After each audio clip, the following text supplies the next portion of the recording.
नवम कक्षा पद्यखंड दोहा दशक। कवि बिहारी लाल। बिहारी लाल हिंदी साहित्य के अंतर्गत रीतिकाल के सर्वश्रेष्ठ कवि माने जाते हैं। हिंदी के समस्त कवियों में आप अग्रिम पंक्ति के अधिकारी थे। उन्होंने प्रमुख रूप से प्रेम, श्रृंगार और गौण रूप से भक्ति एवं नीति के दोहे की रचना करके अपार लोकप्रियता प्राप्त की थी। उनका जन्म 1595 अंग्रेजी में ग्वालियर के निकट बसुआ गोविंदपुर नामक गांव में हुआ था। पिता केशव राय के गुरु महंत नरहरिदास के यहाँ बिहारीलाल ने संस्कृत और प्राकृत के प्रसिद्ध काव्य ग्रंथों के अध्ययन करने का अवसर मिला था। फारसी भाषा में भी काव्य रचना करके मुगल बादशाह शाहजहां के बड़े कृपा पात्र बने थे। उनके साथ साथ मुगल साम्राज्य के अधीनस्थ अन्य राजाओं के साथ भी उनका संपर्क होने लगा। जब वे 1645 में बिट्टी लेने जयपुर गए थे तब वहाँ के महाराजा जयसिंह चौहानी रानी के आग्रह पर कवि बिहारी जयपुर में ही रुक गए और वहाँ दोहे रचना करने लगे। 1662 अंग्रेजी में उनकी सतसई पूरी हुई और 1663 अंग्रेजी में कविवर बिहारी का देहावसान हुआ।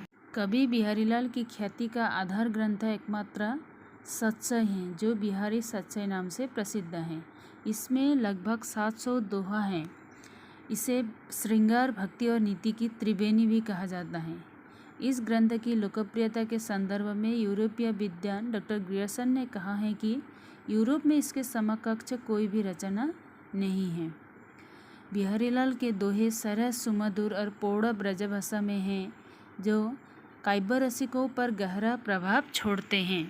इस पाठ के दोहा दशक शीर्षक के अंतर्गत संकलित प्रथम 5 दोहे भक्तिपरक और शेष 5 दोहे नीतिपरक हैं।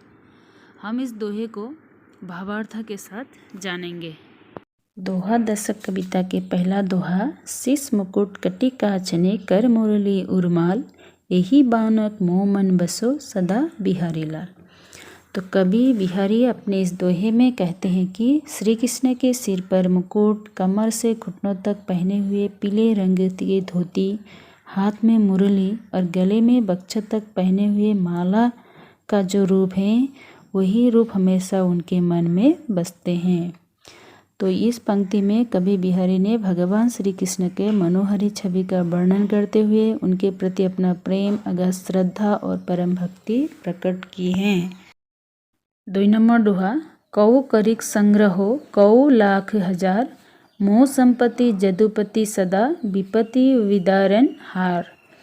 धन के संचय के संदर्भ में कवि ने कहा है कि कोई लोग लाखों करोड़ों रुपये संचित करते हैं ताकि विपत्ति में उससे बाहर आ सके, लेकिन वास्तव में असली संपत्ति तो भगवान की भक्ति और उनका नाम है, जो हमें हर विपदा से बचाता है। बिहारीलाल के अनुसार यदि हमें कुछ संचय करना है तो वह है प्रभु का नाम, जो असली तारनहार हैं। 3 नंबर दोहा। या अनुरागी चित्त की गति समझे नहीं कोई, जो जो बुढ़े श्याम रंग तो उज्जलू होई। इस दोहे में कवि ईश्वर भक्ति पर प्रकाश डालते हुए कहते हैं कि ईश्वर से अनुराग या प्रेम करने वालों को तथा उनके मन के स्वभाव को कोई नहीं समझ पाता है। वे जैसे ही कृष्ण या ईश्वर की भक्ति भावना में डूब जाते हैं और लीन हो जाते हैं, त्यों ही उनका मन शुद्ध तथा स्वच्छ हो जाता है। उनके प्रेम और ज्ञान से हमारा हृदय उज्ज्वल हो जाते हैं। दोहा 4। जप माला छापे तिलक सरे न एको कामो, मन कांचे नाचे वृथा साचे राचे रामो। माला जपने से या माथे पर तिलक लगाने से या 1000 बार राम नाम लिखने से कुछ हासिल नहीं होता है। बाहरी दिखावे या आडंबर किसी काम के नहीं होते। इन सब के बदले अगर सच्चे मन से भगवान की आराधना की जाए तो वह ज़्यादा सार्थक होगा। अर्थात यदि ईश्वर को पाना है तो मन को दृढ़ एवं सच्चा बनाना होगा, तभी ईश्वर प्राप्त संभव है। दोहा 5। कीजे चित सोई तारे, जेहि पति तनु के साथ, मेरे गुण अगुण गणनु गणो न गोपीनाथ। कवि बिहारीलाल गोपीनाथ कृष्ण से निवेदन करते हैं कि हे प्रभु, आप मेरे गुण अवगुण को मत देखिए और मत गनिए, बस अपने हृदय में मेरे लिए वही करुणा स्नेह का भाव रखिए जो आप मेरे जैसे अन्य पापियों के साथ रखते हैं, और ऐसी करुणा भाव से आप मेरा उद्धार कर दे। दोहा 6। चटक न छाड़तु घटतु सज्जन नेहु गंभीरु फीकी परई न बरु घटई रंगो चोल रंगो चिरू। सज्जन के स्नेह के बारे में कवि ने बताया है कि सज्जन का स्नेह ऐसा होता है जिसकी गहराई में कभी कमी नहीं आती। गंभीरता घटे या बढ़े, उनका स्नेह व प्यार हमेशा बरकरार रहता है। जिस प्रकार मंजिश से रंगे कपड़े का रंग फीका नहीं होता, चाहे कपड़ा फट ही क्यों न जाए, उसी प्रकार सज्जन का स्नेह निरंतर बना रहता है। दोहा 7। नये बिससिए लखी नये दुर्जन दुस्सह सभाई आटे पर प्राणन हरई कांटे लो लगी पाए। अर्थात दुष्ट लोगों के बारे में कवि बिहारीलाल ने कहा है कि हमें दुर्जन या दुष्ट लोगों पर कभी विश्वास नहीं करना चाहिए। ऐसे व्यक्ति समय की नज़ाकत देख नम्र हो जाते हैं। वह हमें दुख में पड़ने पर तथा अवसर मिलने पर हमारे प्राणों को हर लेते हैं। जिस तरह कांटा पेड़ों में चुभने पर दर्द देता है, ठीक उसी तरह दुष्ट व्यक्ति भी मौका पड़ने पर पेड़ों में कांटे की तरह चुभकर हमारे प्राण को हर लेते हैं। दोहा 8। कनक कनक तय सो गुनी मादकता अधिकाई ऊही खाए बौराई जगु इन्हीं पाए बौराई। यहाँ कनक और कनक, एक कनक धतूरा और दूसरा कनक का अर्थ है सोना। तो कनक और कनक मतलब धतूरा और सोने दोनों में व्यक्ति को पागल बनाने की क्षमता होती है, लेकिन सोने में धतूरों से 100 गुनी अधिक मादकता अर्थात पागल बनाने की क्षमता होती है। क्योंकि धतूरे खाने से तो लोग होश खोता है, पर सोना पाकर तो लोग होश में ही नहीं रहते हैं। सोने की लालच में व्यक्ति अभिमान में डूबा पागल बन जाता है।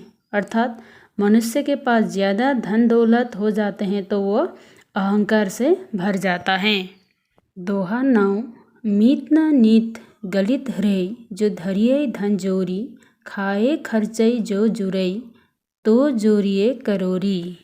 धन के संचय के संदर्भ में कवि ने कहा है कि वह मित्र का नीति अच्छा नहीं जो मित्र का दुर्दशा ग्रस्त होने पर भी अपना धन संचय करके रखता है और उनका मदद नहीं करता। अर्थात मित्र दुर्दशा की अवस्था में होने पर हमें धन का संचय करना उचित नहीं है। अगर खाने और खर्चा करने के बाद जो भी धन बचता है तो वह धन करोड़ों की संख्या में संचय करना चाहिए। दोहा 10। ओछे बड़े न रही सकई लगो सतर हृय गैन दीरक हूँ ही न नैक हूँ फारी निहारई नैन। निकृष्ट व्यक्ति के स्वभाव के बारे में कवि ने कहा है कि जो निकृष्ट व्यक्ति हैं वो कभी महान नहीं बन सकते। नीच स्वभाव के लोग भले ही धन दौलत से भरे हो, भले ही वो अपने ऊंचाई से आकाश छू ले, पर वो महान नहीं हो सकता। जिस तरह आँखों को भले ही फाड़ कर देखा जाए पर वह कभी भी अपने स्वाभाविक आकार से बड़े नहीं हो पाते। अर्थात जो भी वस्तु हम अपने आँखों से जितना देखते हैं उतना ही रहता है, आँखें फाड़ लेने से उसका आकार नहीं बदलता। ठीक उसी प्रकार नीच प्रकृति का इंसान जितना भी बड़ा बनने का प्रयास कर ले तो भी वो महान नहीं बन सकता। इस तरह दोहा दशक शीर्षक के अंतर्गत कविवर बिहारी द्वारा रचित भक्ति नीति के दोहे अत्यंत महत्वपूर्ण हैं।